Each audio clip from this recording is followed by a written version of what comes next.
Okay, I want to explore the 4 coupling constants using Mach's principle, which is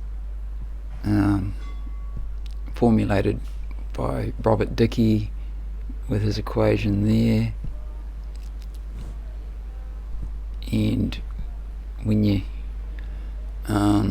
find that C and R actually cancel out, so you're just left with this t squared divided by L cubed divided by 4.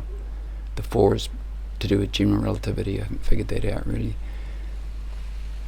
but anyway, this is a graph of the function, and I've chosen a b value which corresponds to the time of the CMB, cosmic microwave background, and then I've just put in a few lines to see what the relative strength of the force was back then. It's 137. So that would make sense because that was called the time of decoupling, because that's when the strength between the electron and the photon drops below what's required to keep them together, and so the photons are free to just head out across the universe. And currently we're looking at them. If you see that we're looking at the redshift now compared to the redshift then, and if I go down, I've chosen the correct radius for the universe at the time of the CMB, and if you go down to the universe at the time of the CMB, that's the age, that's correct. And you see that the redshift now is that, which is actually which is why it's called the cosmic microwave background, because it's microwave frequency.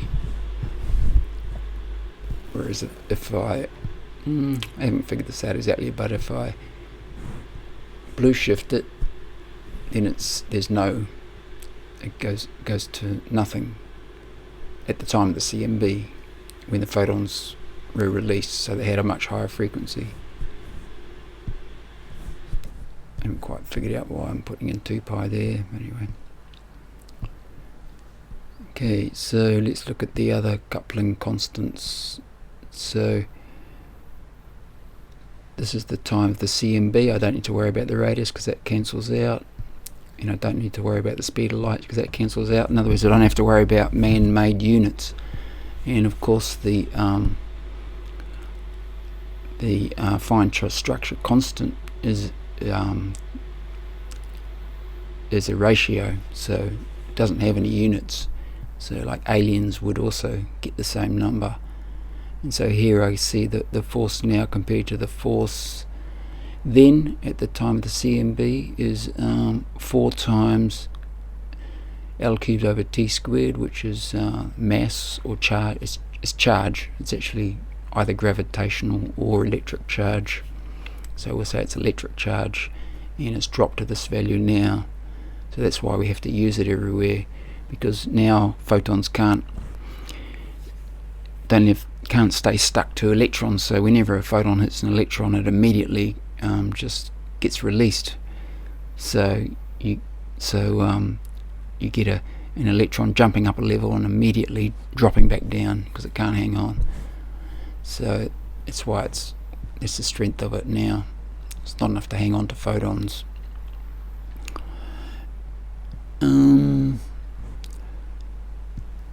Now let's look at the other coupling constants. So what about now?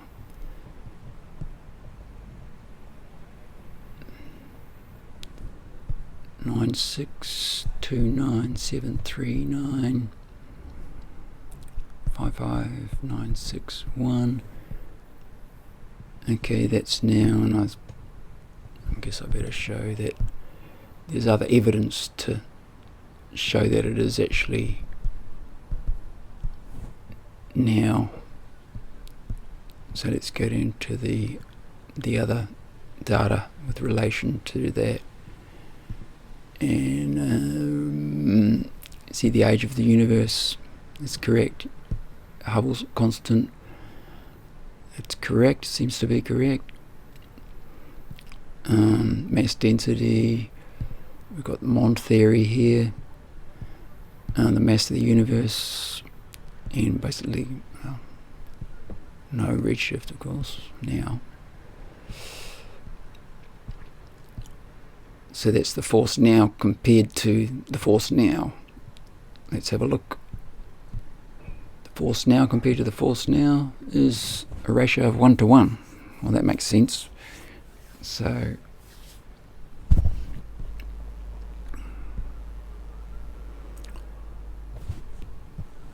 let's just zoom out. I'll zoom into here. So this is how the force is changing the function, and I've graphed it using x to be the phase velocity, 1 over t, and you see it's like the inverse of the charge.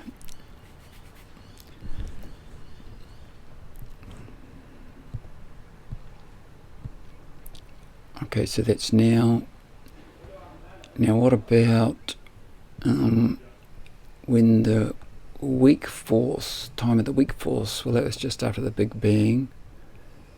So we've got 1, 2, 3, 4, 5, 6, 7, 8, 9, 10, 11, 12, 13, 14, 7, 8. Don't worry about the radius. And that's the strength of the weak coupling now compared to what it was then. Okay, that's correct. 2.7 times 10 to the negative 7.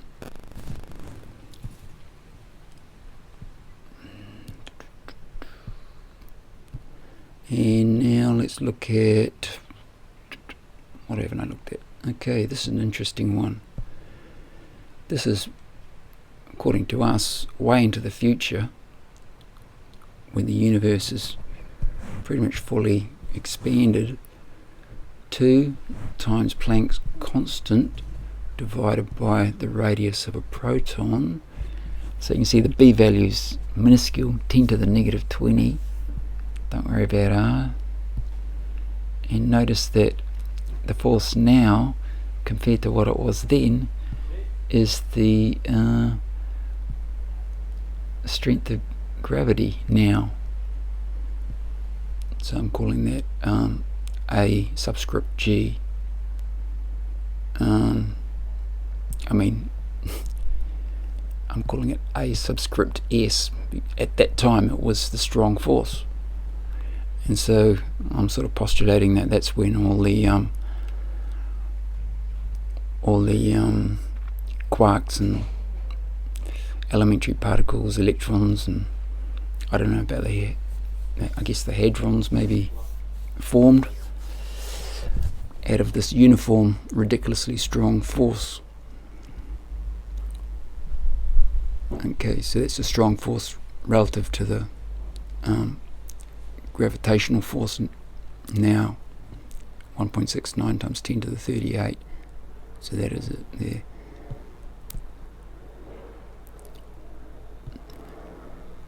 And that's the force now compared to the force then, which is the gravitational force.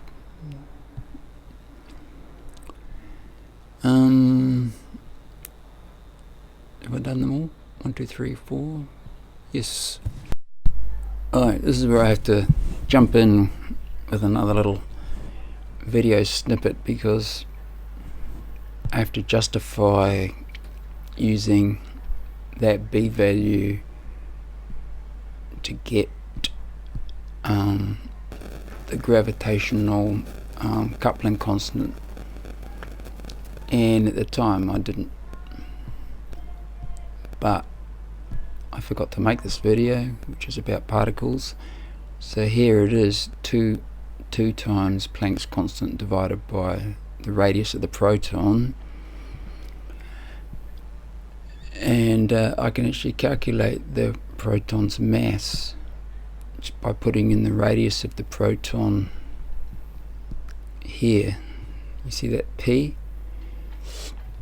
And then and at the time there's just no particles, just a massive homogeneous force, strong force it is.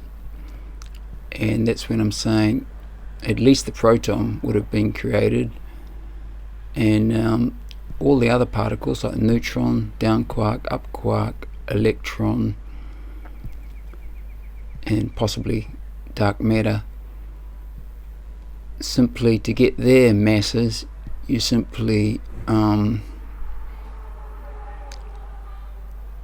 do I change the radius. So here I'm looking at the radius of an electron, and now I've got the mass of the electron.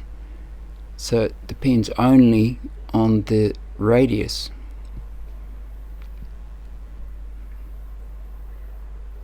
So the density must be the same, homogeneous.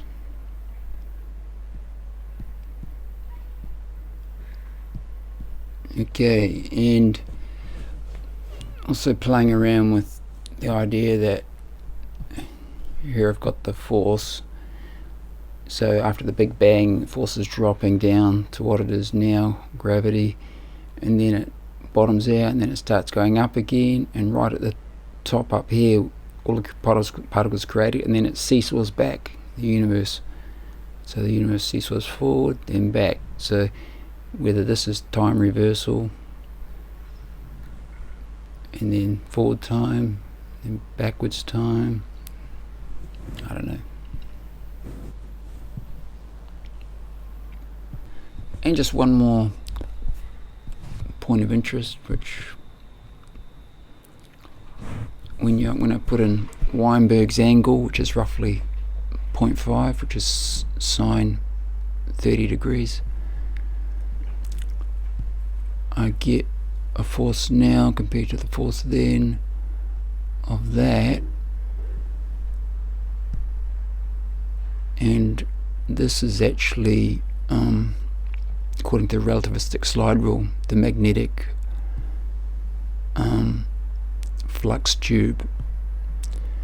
A gluon is said to be a magnetic flux tube that holds the quarks together. So I don't know what that, it's just a point of interest really. This is Einstein's velocity addition. It's the one he usually shows. Then it's just equivalently it's that or that or that. Alright, that'll do.